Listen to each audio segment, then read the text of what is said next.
All right. So we're talking about the Americans with Disabilities Act today, and we're going to talk. We're going to end this call about 5 to 10 minutes early because I have another call at 1 that I need to get on. But I want this to be what you all want it to be about. So at any point, if you have questions, just unmute yourself, pop up in the chat or something, and we'll go from there. But we're going to run through a couple different presentations that I utilize when talking about the Americans with Disabilities Act. The Americans with Disabilities Act provides for equal access for individuals with disabilities. There are many titles under the ADA. We are not going into all of them today in depth. We're going to do an airplane view today is what we're going to do. And we're going to focus primarily on accessibility. And what the Americans with Disabilities Act primarily focuses on is state and local government and federal government. So anybody that receives state, local, or federal funding needs to be compliant with the Americans with Disabilities Act. Employers of 15 or more, or places of public accommodation. So keep that in mind. So the question becomes, is a church covered underneath the Americans with Disabilities Act? In theory, a church is not covered underneath the Americans with Disabilities Act. They are exempt because they argued for that, saying that they answer to higher authorities, that they separation of church and state. So in theory, they're not. But let's say we have a church that now has opened itself up as a daycare center, that now has opened itself up for AA meetings, for NA meetings. They rent out their fellowship hall. Now they have become a place of public accommodation, and now they need to be looking at the accessibility guidelines for the Americans with Disabilities Act. So it's important when you're thinking about accessibility to really know what all the ins and outs are, who it applies to, who it doesn't apply to, whether you're coming to them from a customer service perspective, whether you're coming at them from a regulatory perspective, whether you're coming at it from, hey, this would just be a good idea perspective. So those are some of the things. I'm going to take you first on a tour of downtown. We're going to go back in time, and we're going to go back to 2004. And, some of what you see will not look a whole lot different, but you will see, hopefully you see some differences when you walk downtown. Back in 2004 was when we began looking at the sidewalks downtown. And as we looked at the sidewalks downtown, we began to design what they would look like. So one day, I took a walk downtown to begin to share with the community that was planning for the sidewalk restoration and expansions what some of the challenges were. So to just kind of share some of those with you. So back in the day, the place we called Calhoun's, I think this is now capital L if I've kept track of how often names have changed. But you'll see here on this slide, you can't really see it from this particular perspective, but here you see we've got a lot of dips. The transitions have a certain amount that they can't be over, and they can't be greater than a ½ inch. So you're watching for that settling. And one of the things that we were talking about with the sidewalks was if they were going to do brick sidewalks downtown, they needed to look at the installation. Brick sidewalks are nightmares for individuals with partial spinal cord injuries. As they roll over them with their chairs, they feel every bounce and bump. And so really not a proponent of the brick, but if you install it correctly, you lessen some of that. So the new way of installing it is typically to pour a concrete pad, put sand over top of it, and then lay your brick on top of that, rather than historically just putting the brick down or putting some sand down and putting the brick down. It would do a lot of settling over time. This is your courthouse ramp. Again, you'll see we've got different crevices, different transitions that make for that to be rough. This one, I don't think this needs an explanation. We've got a big problem where your wheel or your walker would get stuck here. We have a huge transition issue here. We have a curb cut issue going onto the road. This poor individual chose this day that I was out walking to park in the accessible parking spot to do his delivery.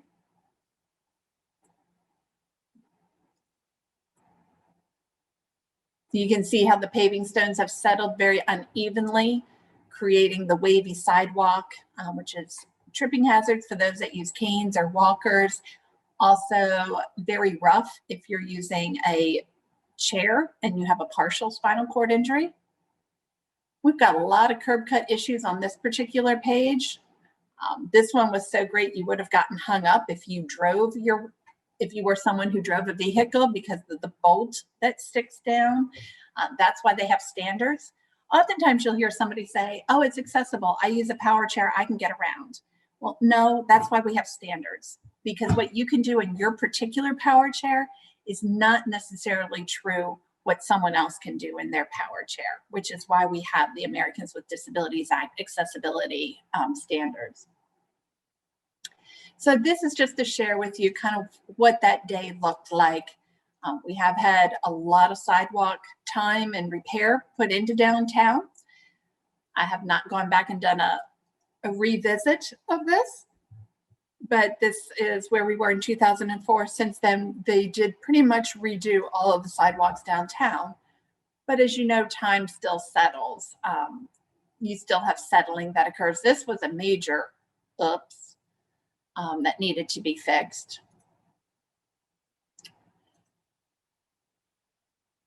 So we talk about good access is good business. So I wanted to share that one with you. I have another one that I wanted to walk through for you. This one focuses on places of public accommodation. Ignore the date. I failed to change the date on this one. Okay, I'm going to do a pause and just check in. You all can see my screen, correct? Can somebody give me one of those thumbs up or take yourself off mute and just let me know that you can see the screen? Yes, I can. Excellent. Thank you all. All right. So this presentation is taken from the Department of Justice's 2010 standards. This is focusing on Title II and Title III. And those titles are public accommodation places. So when somebody says, I'm going to file an ADA complaint, they file it with the Department of Justice. That is the overarching. The way this law was written is it's oftentimes subject to interpretation. And so it's subject to the legal world, which means to truly file an ADA complaint, you go to the Department of Justice. And then the Department of Justice will investigate it and get involved. Most of the time, there is not a settlement to the person. At times there have been, but most of the time they're not. Most of the time it is just fines and corrective action to the business. Okay. So I love this because this is several things that I have been to over the years where inclusiveness benefits everyone.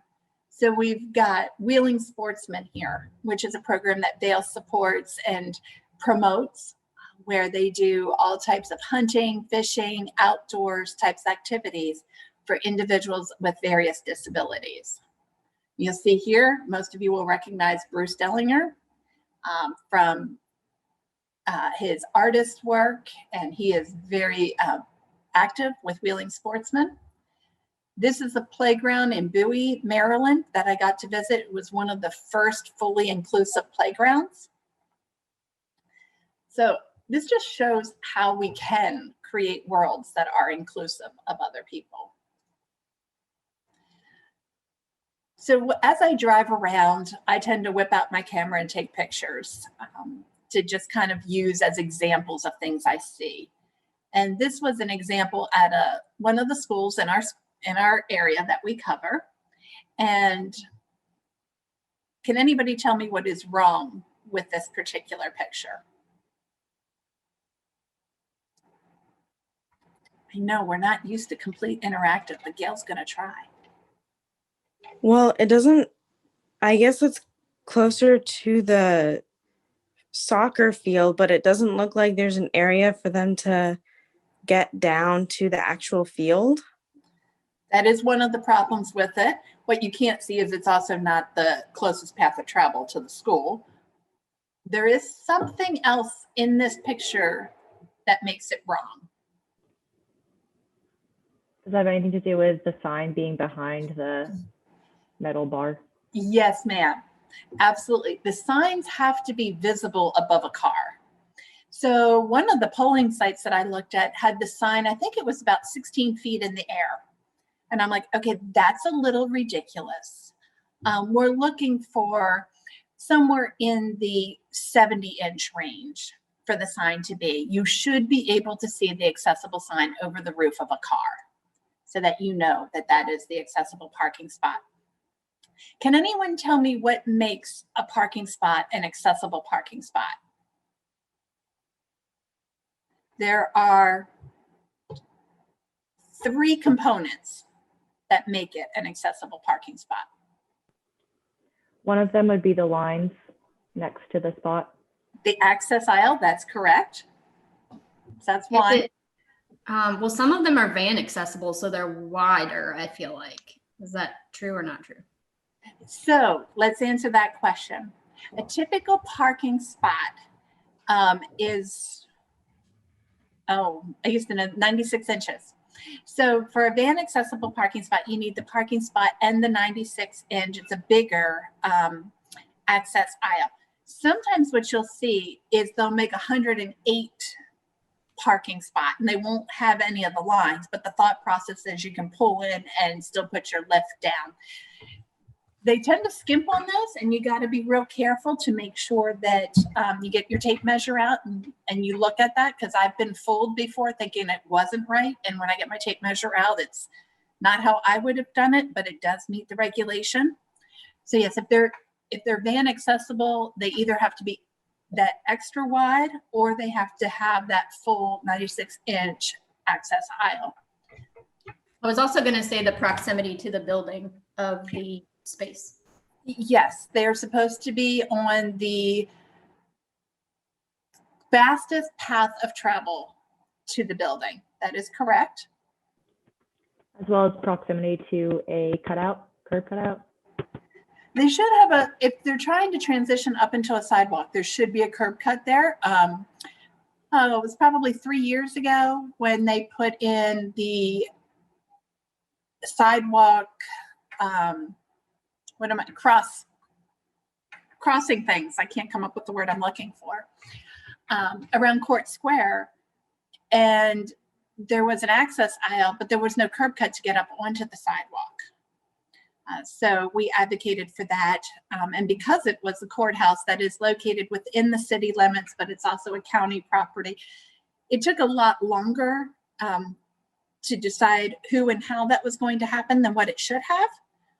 And I remember saying to both the city manager, the county administrator, and the clerk of the court, I don't care who does it, it just needs to be done.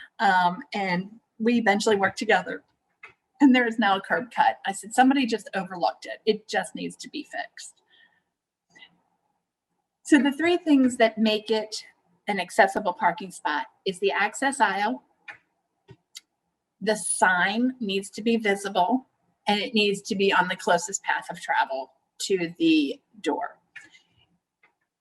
Some localities require the symbol to be painted on the bottom of that. That is not part of the ADA, but some localities will require that.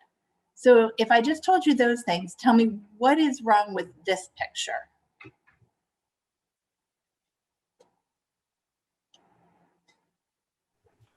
There's Well, sorry. Go ahead. No, go ahead. I love it. We're all fighting to talk. I love it. I was going to say I forget what term you used, the lines. Access aisle. Mm-hmm. Access aisle, yeah. Yep. Doesn't have a sign either. That's right. Those are the 2 things missing. Well done. What is wrong with this picture? The same thing. No, it has a sign. It's just behind the and very I didn't difficult. see the sign. Sorry. They should put it on the white post in front. Well, Well, talk to me about that white post, Anna. Well, I mean, it probably isn't very accessible to get your wheelchair through. Wheelchair doesn't fit on either side of that post. Nope. This was brand new construction when I took this picture in the last 3 years. So when we say, well, we have the ADA and people are aware of it, there's no issues, contractors still make mistakes. So the number of parking spaces, when you pull into a parking lot that has parking spaces, there absolutely has to be a van accessible parking spot.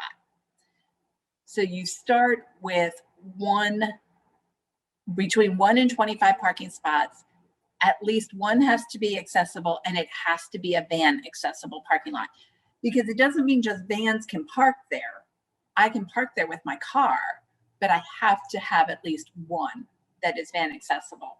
So this is one that gets some people in trouble, where they don't have the right number, or another example is they're not spread out very well. So let's take the Harmony Heights parking lot, for example. There are accessible parking spots in front of Food Lion, and there are accessible parking spots in front of Mr. J's. But there's not a whole lot else there in front of Amazing Nails or Subway. They're not really interspersed in that entire parking lot. And when they restriped it a couple years ago, they messed up the striping and had to come back and redo it. That's another thing we see a lot of, is when people restripe things, they do it wrong. When we first rented this building, if you look closely at our parking lot, the striping, you can see multiple lines. It's because they had striped the parking lot wrong, and our sites were actually not accessible, and they had to come back and restripe them. So that's something that I watch for when I'm doing these surveys. So this gets into what Andrea was talking about, the wider spots. Car spaces are 96 inches. A van parking space shall be 132 minimum inches. So a minimum of 11 feet. It shall have the adjacent access aisle. The van parking spaces are permitted to be 96 inches, where the access aisle is also 96 inches wide. So you would have 8 feet and 8 feet. The width, the access for serving a car is 60.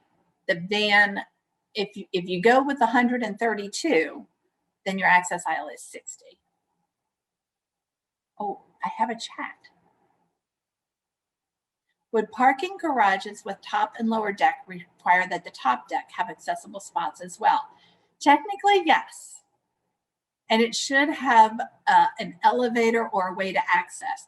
Now that one out there on Mason Street, I haven't looked at it very well. I've been up there a couple times more recently, but I don't know that I'd want to be taking my wheelchair, if it was a push manual chair, down that ramp that cars go up. But yes, they should have accessible aisles spread throughout, especially a parking deck like that downtown, where you have pretty much rented out all of the bottom parking spots, because the majority of those are permit parking only at this point, I believe. That was a great question. Here's a lovely diagram of what parking spaces look like, and the access aisles and the full length. So here we have some more things on parking lot. This tells you the number of spots, the access. You cannot have barriers. The other thing we see a lot, not quite as much as we used to, but some of the things we see in the access aisles is that's where they put their hot tub display. When Home Depot first came to town, they filled all their access aisles with their hot tubs. We had a very nice, polite conversation. Their hot tubs moved. They put cart returns in the access aisles. They'll put the seasonal display in the access aisles. So there's a lot of things that I think people just unknowingly do. People will also park in them, which is a huge problem because then you're preventing the person from being able to get in to their own vehicle and leave. And parking in the access aisle carries the same fine as parking in the accessible spot. You will see here at our own building that Mother Nature can make a mess with access. When they came and plowed our parking lot, for some reason, they did not see fit to plow the accessible spot or the curb cut. So we sent this picture and asked that they come back. You will see a lot of times in the wintertime, the curb cuts are piled high with snow. That is probably one of the biggest frustrations for people that need to utilize the sidewalks is the lack of cleaning of the curb cuts. Parking lots, you also need to have accessible routes. Your accessible route is 36 inches. So going down a hallway, you're looking for 36 inches. When you are going through a doorway, you're looking for a minimum of 32 inches. The accessible parking spot should not be on a slope greater than 2%. So when the Vail offices were downtown at the LDB building, you will see that when we moved in, we moved the accessible parking spots from where they had them and put them on the side facing Liberty Street. Liberty?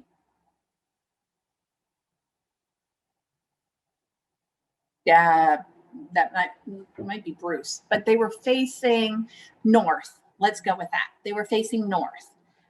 And when we were meeting with the architect and he was putting in the automatic door opener that we had requested, he had that on the left side, which was facing east, which is towards Harrisonburg Electric Commission. And if you're familiar with that lot, it slopes significantly towards Harrisonburg Electric Commission. So I was asking him to move it over to the right side because people would be coming from that parking spot. And he told me, no, the accessible spots were going to be right below on the slope that went way greater than 2%.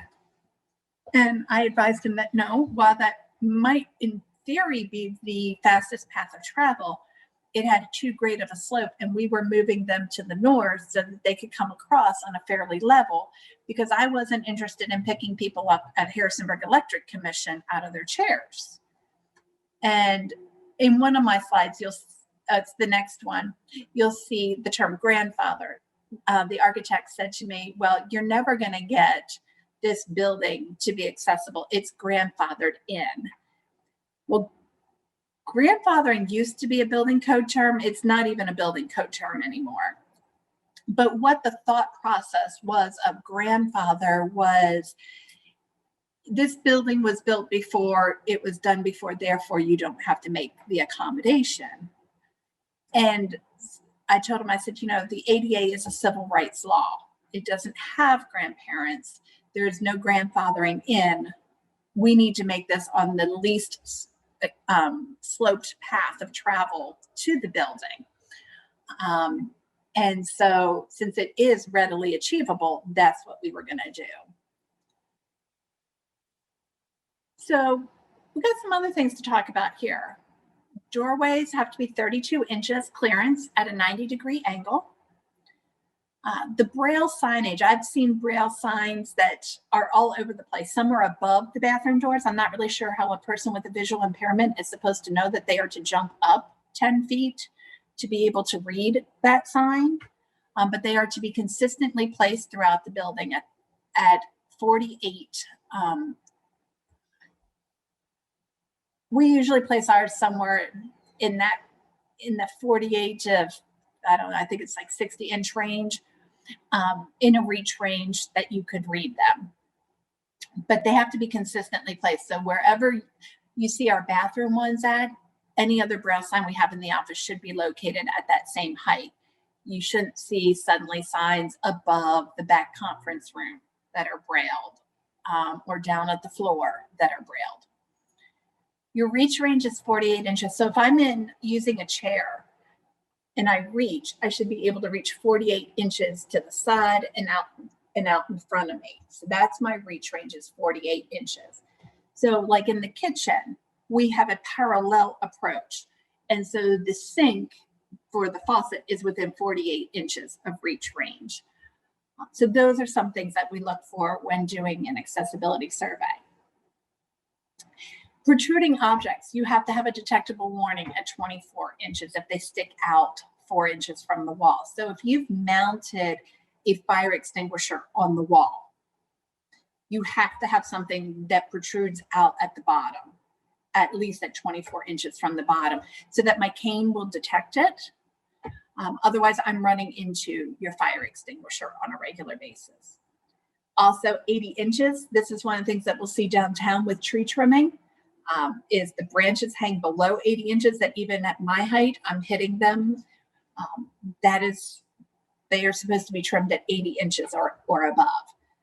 Signage, the same thing. Signs hanging down, the lowest they should be is 80 inches from the ground up. So let's take a moment and talk about these push to open. Let's take a poll. So I don't know, I should know better if we can do thumbs up and thumbs down, but let's do thumbs up if you believe the push plate is a requirement of the ADA. Let's do thumbs up.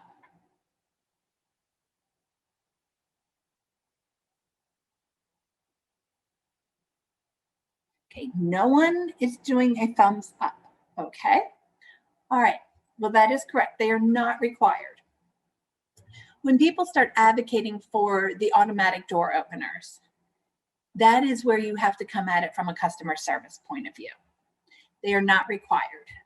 They are approximately, I think ours cost us $10,000 to install. So the library, when they redid the downtown library years ago, they did not have the automatic door openers. And people were arguing from an accessibility standpoint that they had to have them. And they came to me and I said, no, unfortunately, under ADA, you do not need to have the automatic door opener. But let's talk about it from a customer service point of view. From a customer service point of view, anything I can hip, elbow, or punch to get in makes my life a lot easier. One of the things that you do is you have toddler time.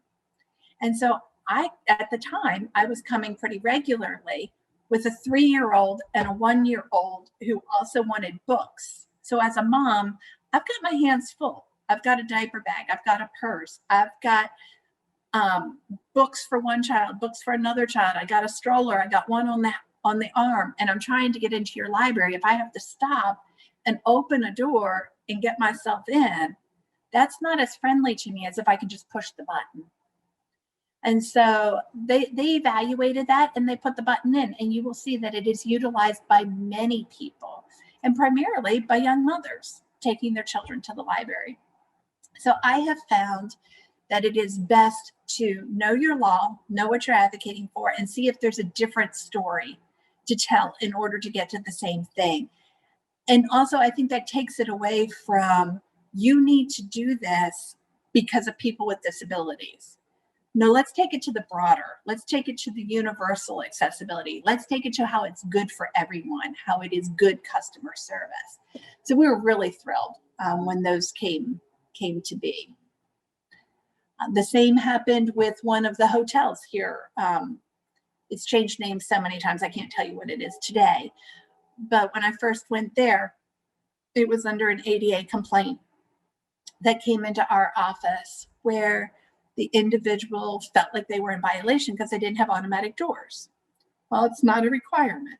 So when I went and I met with them and then met with their senior management, the letter that went to corporate came at it from a customer service point of view and from an accessibility point of view. Because we talked about the weary traveler who's showing up, lugging their bags in tow, and now you're going to make me open up a door. And when they redid their renovations, they suddenly had those wonderful automatic doors that opened, and people complimented and commented on it. So again, sometimes things that are the right thing to do, there's no legal justification for. So we got to find other ways to tell the story to get there. Transient lodging and guest rooms are required to be accessible. So transient lodging, your shelters are required to be accessible. If they are unable to be accessible and it is not readily achievable, they still have to make their programs accessible. So that's when we start talking with the shelters about how are you going to make the program accessible? What does that mean? What does that look like? Is there another shelter that is accessible that the person could stay at? You know, what does that look like? They also, townhouses, townhouses are exempt from so many things because of how they're designed, but timeshares and dormitories fall under fair housing as well. And fair housing is a whole nother law that goes into design, construction, as well as accommodations that need to be made in the housing environment to accommodate individuals with disabilities. So that's a whole other law that comes into there. So it's important to have a good grasp of all the different laws, because sometimes I'll get the ADA complaint and I'm listening to it and I'm like, that's not really an ADA complaint, that's a fair housing complaint. Or I'll get the fair housing complaint and I'm listening to it and I'm like, that's not a fair housing complaint, that's a landlord-tenant issue. So it's really important to know all the different laws and acts and how they intermingle, where they overlap, where they don't, where the boundaries are, so that one, you're viewed with credibility as an advocate, so that you know what it is you're speaking of, but also so that you don't send the person down the wrong path, so that we know which entity we need to refer them to if they're going to file complaints beyond us, that they have that right. When someone's doing an alteration to their place of business, there are numbers required for guest rooms for construction. If you're altering, if you're building a new hotel, there's a number, but if you start getting into alterations, there's a number. There's also this thing called 20% back into accessibility when you do an alteration to a business. And so oftentimes they'll start with the bathrooms and making the bathrooms accessible, which is what they did in one of our localities. And they wanted to give them an ADA sticker for their accessible bathrooms. Never mind the 12 steps it took to get into the building to utilize the bathroom. I told them I thought maybe we should make sure we could get into the building before we gave an ADA sticker. So there's some things that if you don't live and breathe this, that you can tend to overlook sometimes. Here we have a hotel room. Your entrances, doors, and doorways, providing user passage into and within guest rooms, still need to comply. Shower and sauna doors in guest rooms that are not required to provide mobility features still have to comply with other parts of the ADA. So there's a lot of detail, and I always say the devil's in the detail, trying to figure it out. This gets into a little bit more detail of looking at your doorways. Your doorways, again, power buttons are not required, but what is required is some type of mechanism that I can operate with a closed fist. So you will notice all of Dale's doorknobs are the lever doorknobs. That's so I can use a closed fist to push down on it and push it open. This is for hotels and transit. This tells you the number of guest rooms, the number that need to have roll-in showers. So back when we were planning the 30th anniversary ADA conference that we were all looking forward to going to in Richmond, trying to find a hotel that would hold people from 17 different centers for independent living that a lot needed accessible rooms. We tend to go to Short Pump because there's a clump of hotels close by, because you can't get what everyone needs out of one hotel. Because you'll see here, even if we get up to 200 rooms, the total number of accessible rooms required is 10. So we had way more people than that needing accessible rooms with roll-in showers. So we always try to pick a spot that has a cluster of hotels close by. This talks again about hotels and and beds, and it's not just physical access, it's access for sensory. So it's the beds that can shake in the event that the fire alarm goes off. It's the strobe lights. Oftentimes they'll hand you a kit that you then just plug into different things so that the lights go. It's not, some of the rooms are wired that way. Others, they'll hand you a kit to make it accessible. This gives you the number of rooms that need to have the accessible communication features. This talks about dispersion. So if I have a hotel, I can't just put all the accessible rooms on the first floor. If I have a 15-floor hotel, I am looking to spread these rooms out throughout the 15 floors.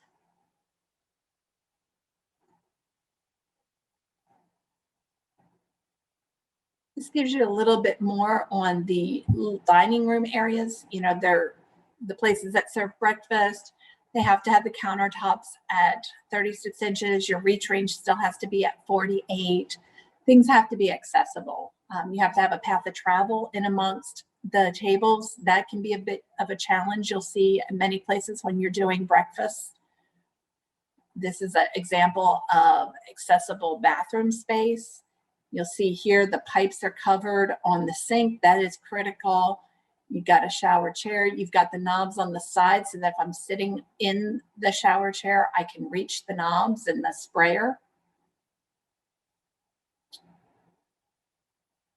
Turning space, you're looking for about a 5-foot turning radius.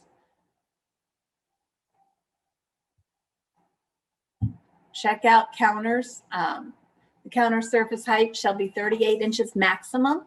So sometimes they stick a little drawer out for you to sign to get it at that.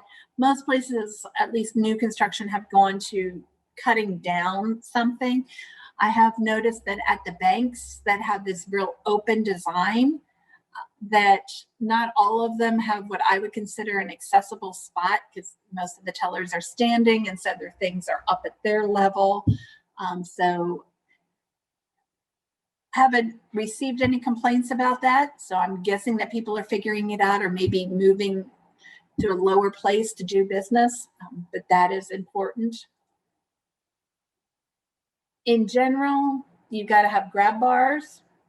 Your toilet has to be, I think it's 18 inches from center up height. You need to have your pipes covered. These pipes are not covered, so that would be a problem. Accessible features, being able to use it with a closed fist. Your door swing can swing in, but you still have to have your turning radius to be able to turn around so that I can back in here to transfer. Mirrors, I have to be able to see the mirror when I wheel up to it. Sometimes they have to tilt them to make that work. This talks about in detail the location. I did a evaluation at a medical facility a couple years ago. I got a call from the building inspector that said, "Do you have time to run out here, Gail, and look at this?" And I said, "Sure." So I ran out and we're all standing there and we're in the bathroom. And the building inspector said, "It was right on the blueprints. And I'm standing here and something's wrong and I'm not sure what it is, but I know it's not right." So I got out the tape measure and was looking and talking about the placement of the accessible stall was very inconvenient because they had placed it at the end. And as the door swung open, the door pretty much hit the counter in front of me. So I had no ability to come out of the bathroom stall and turn to get to a counter. I would have had to go up to the stall, back up, come back and do like a 4-point turn to get myself out. And there wasn't really that turn radius. We were looking and it was a women's on this side, men's on this side. So I went into the men's room, did the same thing, had the same issue, took some more measurements, and I came out and I'm standing there with the project director from the construction company, the construction crew, and the building inspector. And I smiled at them all and I said, "I know what the issue is, but I don't know how to solve it." And they said, "Okay, well, what's the issue?" And I said, "Well, your issue is you're 6 inches off on each bathroom. So you've got a foot that you have lost somewhere along the way on this journey. And that is why neither bathroom is accessible now." At which point they all looked at each other and the project manager went, he said a few things that I won't repeat. And he said, we moved that wall in 12 inches. He's like, and then we just adjusted. And I said, well, my work here is done. That's a load bearing wall. So I'm not really sure what you're doing with that, but yeah, that's the problem.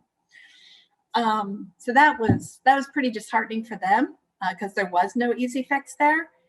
What we did was they quickly created some more accessible bathrooms somewhere else in the close proximity.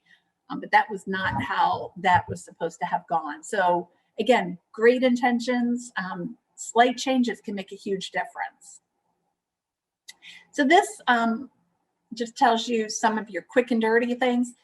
36-inch path of travel. So anytime Vail has an event and we're setting up, so back in the day, you know, a year ago when we would be setting up for bingo in October, you will see us sitting in the chairs, backing them up, me sticking my arm out. My arm is approximately 36 inches from my fingertip to my shoulder. So that tends, when I don't have a tape measure, that tends to be my marker. I'll stick my arm out and make sure that we have path of travel in and amongst. When we have our luncheon, we're doing the same thing. We're making sure our design is set up in an accessible manner. Closed fist to open up doors. Unobstructed forward reach is 48 inches. Protruding objects, leading edge is no more than 27, not more than 80 inches. So again, if I would mount a TV in the office, it would have to be mounted above 80 inches or have a detectable warning at it. When a business decides that it wants to become accessible, they can get tax credits or deductions are available for eliminating architectural barriers. They can avoid lawsuits. Hotels that improve their access had an increase of sales of 12%. About 15 years ago, because I've been with Vail about 20 years now, about 15 years ago, we only had one bed and breakfast that was accessible. And during that period of time, it was in Waynesboro. And people would come from all over to be able to have that one place that was accessible. And when we did a survey here, we had heard from, in our locality, you know, we heard from several people that they kept their number below where they would need to make one accessible. I've since heard that when they renovated and they added more rooms and they created accessible rooms, that they found that people really enjoyed that, whether they had a disability or not, because the reality is you have more space. You have more space in your bathroom, you have more space in the bedroom. And so they're very inviting. So I'm going to open it up now for your questions.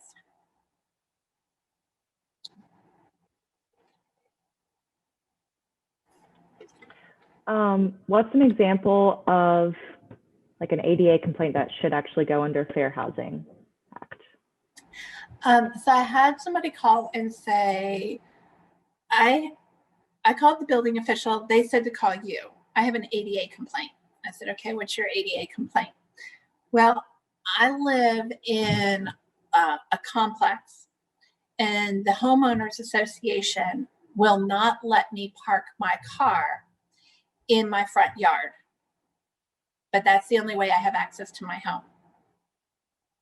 I said, okay, that sounds more like a fair housing complaint than an ADA issue. Let me come out and look at where you are. So I went out and I looked at the place and there was parking available at this location, at this complex. What they didn't have was any accessible parking spots. And so under fair housing, I said, what you can do is write to the homeowners association and ask for a reasonable accommodation of an accessible parking spot to be placed closer to your front entrance. And I drew a diagram and showed her where I would ask for it to be placed. I said, now, what you need to know is you can also ask, and they can deny, but you can ask for the reasonable accommodation to have that parking spot assigned to your building. But the reality is they can deny that request and say, we're going to put in an accessible spot and anybody can park there. So that's an example of a fair housing. The person that has a support animal that wants to file an ADA complaint because the landlord said they can't keep it, that's a fair housing complaint. I have a question in the chat. Do you have any floor plans for accessible bathrooms? I can certainly send you pictures from the ADA book that I have and share that with you. Be happy to do that.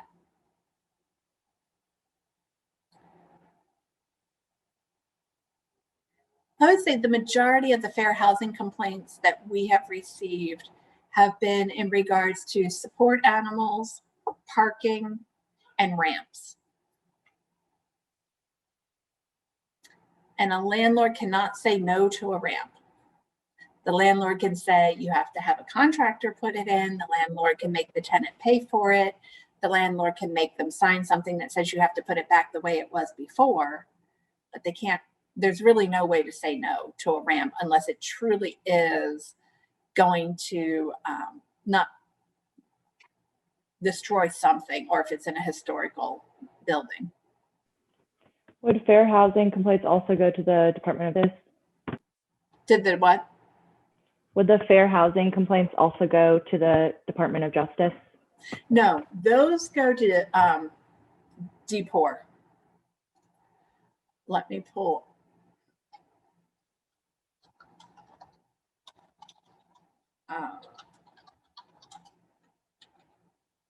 I will pull that up for you. And I'm going to stick that in our chat box.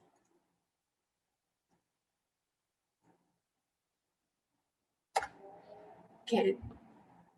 That link, the dpor.virginia.gov/fair housing, that will take you to the phone numbers. It will take you to the email.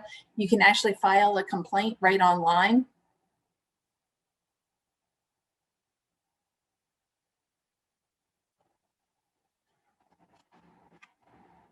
Other questions from anyone?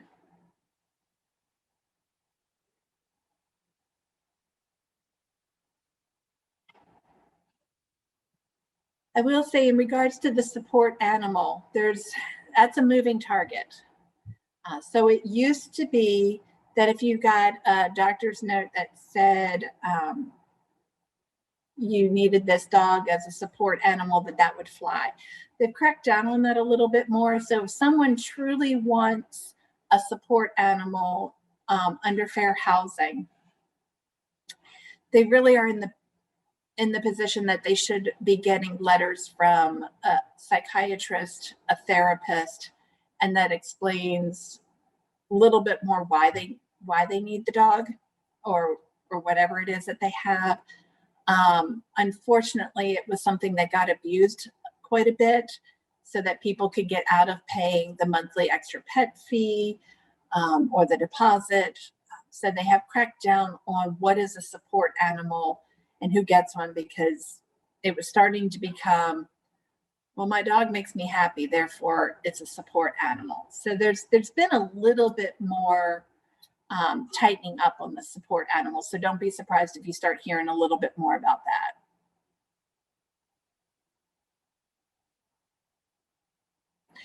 I will say though that there is no required certification for service animals. So if somebody says, this is my service animal, and the person says, show me your certification, there is no such thing. They can print one off the internet, but there really is no such thing.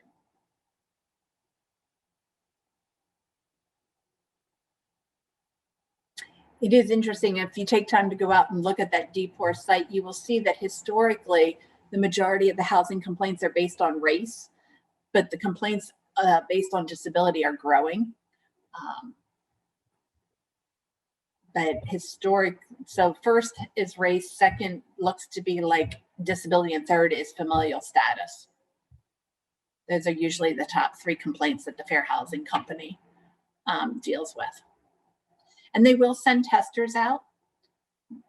They will send people out to test and see what is said to them, how a landlord acts, what a landlord says. And we've got a lot of people that just start buying up property and don't take the time to educate themselves on all the laws that they just walked into. And so I have found myself with landlords saying things like, let me help you. Let me help you know what your rights are as a landlord and what your tenants' rights are. Because right now you're saying things that are going to get you in a lot of trouble. So let me help you be successful here. And usually by the time I'm done educating them, we're on the same page and we've come to a good resolution. So I have about 1 more minute before I should bow off and go to my next meeting, but are there any final questions from anyone?